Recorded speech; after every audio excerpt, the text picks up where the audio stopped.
څومره شم انجام په عاقبت د حاسدانو دی دغه بد مرض مدام په زړو کې حسد د زړه هغه مهلکه بیماری ده چې د انسان ټول وجود په ډیر لږ وخت کې نیسي لکه څنګه چې نبی کریم صلی الله علیه وسلم فرمایي ایاکم والحسد لازم دی پر تاسو باندې ځان ساتل د حسد څخه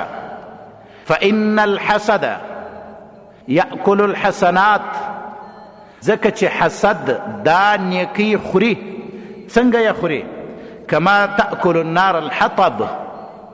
لکه څنګه چې اور لرګي څنګه سوځي څنګه یې خوري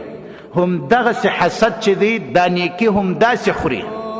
حسد د ساره خوی د شیطانانو دی دغه بد مرض مدام په زړو کې د بدانو دی